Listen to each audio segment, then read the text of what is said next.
Okay, folks, so in this video I'm going to look at how to get the volumes and surface areas of a couple of 3D shapes, okay? So if it's a three-dimensional shape, well, it's going to have a unit of measurement of something to the power of 3. So centimeters cubed or meters cubed, usually, because you're multiplying three dimensions, a length, a width, and a height. So that's the first thing to remember, okay? Now, as I said, I'm going to go through a couple of these shapes. All these formula are in your table, so you don't have to worry about remembering them, okay? But they're fairly straightforward, okay? And some of them are just an extension of stuff we learned from our 2D shapes. Okay, so starting off with our cuboid, a rectangular solid, okay? The volume is really simple. It's the length by the width by the height. So 5 by 4 by 6 in this example, which would be, I believe, 120. Yes, 120. I don't have the units of measurement here, so I'll stick some in. Centimeters cubed. Now, if we want to get the total surface area, it's pretty simple. We just get the surface area of each of the faces and then multiply by 2. So if you look at this area here, the surface of this face is 4 by 6, which is 24 centimeters squared. But there's also, on the back side, another surface area of that 24 centimeters squared. This one here is 20 centimeters squared. Okay? And then, remember, if the bottom is 5, the top is 5, so this is 30 centimeters squared. But we got a top and a bottom, this side and this side. So that's why it's 2 times. Okay. My length by my width plus my length by my height plus my height by my width. So that's going to be 20 plus 30 plus 24. 20 plus 30 is 50 plus 24 is 74 times 2, 148. Okay. Centimeters squared. So it's fairly straightforward, okay? You're just getting the area of each face and remembering to count that there's 2 faces, one visible and one on the opposite side for each side of it, okay? Next, we got our prisms. Now, a prism is basically, by definition, any three-dimensional shape that has a uniform width across one side. So this triangular prism is an example of a prism, okay? Prisms can take lots of different shapes, okay? But the thing with a prism is it must, for maths definition purposes, be uniform, okay? So, for example, something like, this is a really, really bad rough sketch.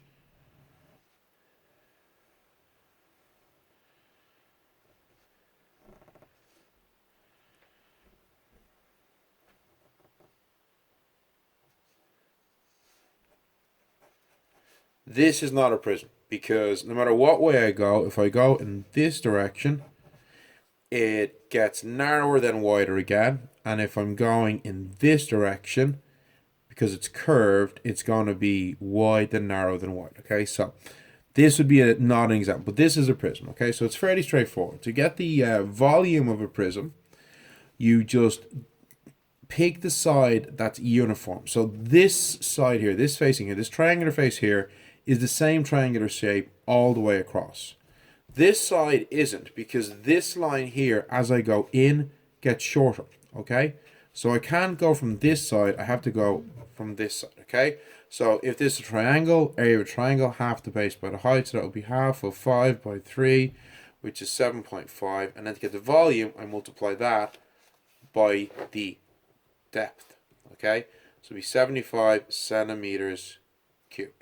To get the surface area of this, it would just be get the area of the individual faces. So it'd be 5 by 10 is 50 times 2, and then 7.5 and 7.5, so that's 15, and then 3 by 10 is 30. So that would be, what would we say that was? 115, 145. Okay, so that's how you get it. Okay, so to get any prism, pick this face that's uniform throughout, get the area of that face and multiply it by the other length. All right, so that's prisms. So next is a cone. Now this one's slightly different, okay? We haven't seen anything like this before. We got a fraction in our formula here, but it's in the tables, you'll be able to do it no problem. So the volume of a cone is 1/3 pi or h. Now, just to be aware, with cones you've got 2 values here. You've got h, which is your perpendicular height from the base. So remember, the bottom of a cone is flat by definition. So if I've got my flat circle, and I have my point in the middle going up, up to the top of the cone. That's what this is here, okay? So the h is the height perpendicular from the base. And then we have this value here, L, which appears in our other formulas, not the volume formula, but the area formulas, which is the diagonal length, okay? Which you can find if we know the height and if we know the radius, we can get this with Pythagoras' theorem because the interior of a cone forms a right angle triangle. So to get the volume of this cone, it's a third pi by the radius, 3 squared by the perpendicular height, which is 4. All right, so if I just stick that into the L calculator, third times pi, I'm just using my pi button this time by 9 and squaring that 3 straight away by 4 equals 12 pi. And there's nothing wrong with giving your answer in that form. If I want, I could give it as a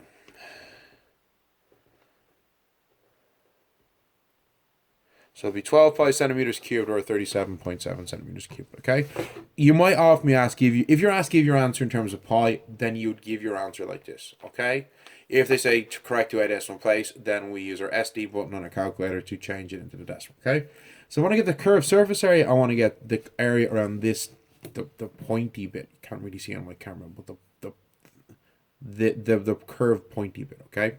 Hard to show on the camera, okay? So this bit here. So it's pi or L. So curved area is pi by or by L, which is the diagonal end, okay? So that's going to be 15 pi centimeters squared because we have area here, not volume, okay? And yet again, 15 pi would be 47.1. Now, if I want to get the total surface area, we get the curved surface area, and then we just also add the area of the circle that makes with the base. So that's why you have this pi or L plus pi or squared, which we already know from one of my previous videos is the formula for the area of a circle. So that would be pi by or, which is 3, by L, which is 5, plus pi by 3 squared. Okay? So that's going to be 24 pi centimeters squared. Or, alternatively, we can get out the old calculator, 75.4. Okay? So that is how you get volume of a cone, curved surface area, and total surface area. So our next one, folks, is a cylinder. Fairly straightforward. Again, we're seeing pi again because it's the shape of a circle in it. So to get the volume of a cone, it's really simple. You basically get the area of the circle that's making up the top or bottom of the cone times the height of the cone. So how many circles are you getting? So in this case here, pi by 3 squared by 10. Okay, so that would be 90 pi centimeters cubed, or 282.7 centimeters cubed. And then to get the surface area, well, it's actually pretty, yet again, straightforward if we think about it, okay?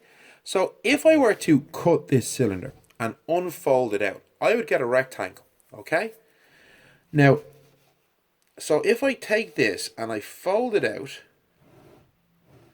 I'm going to get a rectangle. One side, h, is equal to 10. This length here is equal to the circumference of my circle. Okay? Because I've cut it and rolled it out and flattened it. The circumference of a circle, okay, is 2 pi r. Okay? Alright? So if we look here, we have 2 pi r h. That's the area of the rectangle that you get if we sliced our cylinder and flattened it out. So the curved bit. Plus 2 pi r squared. Well, pi r squared we've seen before. That's the area of a circle. Twice that because you have a circle on the top and a circle on the bottom.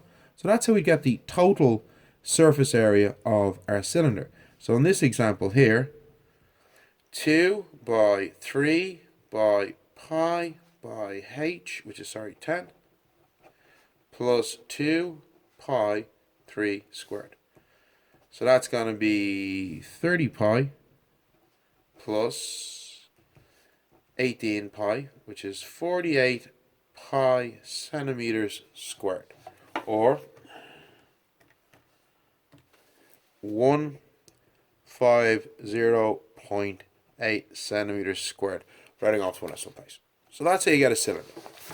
And then finally we have a sphere. I didn't give this one a radius, I'll give it one now. Okay, volume of a sphere, it's a straightforward formula, 4 over 3 pi or squared, or cubed.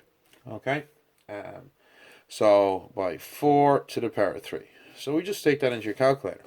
Okay, 4 over 3 by pi by 4 cubed is equal to one decimal place, 268.1 centimeters cubed. And then the surface area is 4 pi or squared. So 4 by pi by 4 squared. So 4 by 4 is 16. 16 by 4, I think that's 64. Yeah. So that's going to be 64 pi centimeters squared, or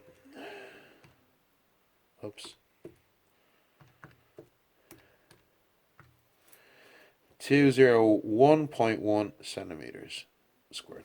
So there you go, folks. That's how you get the shapes. As I say, they're fairly straightforward, getting slightly trickier as you go on. A rectangular solid, your cuboid, volume is length by width by height. Surface area, get the area of each of the faces, and remember there's 2 of each face. A prism, get the area of this face of your prism that doesn't change, it's constant. So in this case it's my triangular side, times the length. And then to get surface areas again, get the areas of each face. A cone, we've got a couple of formulas. Yet again, they're all in your tables. They're all in your log. You don't need to worry about them, okay? Volume of a cone is a third pi or squared h, where h is the perpendicular height from the base of the cone to the top of the cone. Curved surface area is pi or L. L is the diagonal length, which if we don't have, but we have the height and the radius, we can get using Pythagoras' theorem, which I've discussed in other videos. Okay, and then total surface area is the curved surface area, pi or L, plus pi or squared, which is the area of a circle, the base bit, okay? The bottom of the cone. To get a cylinder, the volume, pi or squared h, so the area of a circle times the height. Surface area is 2 pi or h, which I showed is basically the area of the rectangle formed when you slice this cylinder down and unfold it, plus the area of the circle, top and bottom. And then finally, a sphere, volume 4 over 3 pi or cubed, surface area 4 pi or squared. So there we go, folks. I hope these are fairly straightforward to you. If you have any questions, you can ask me in class, send me an email, send me a message in Google Classroom. Otherwise, keep up the good work, and I should be talking to you soon. Okay, bye.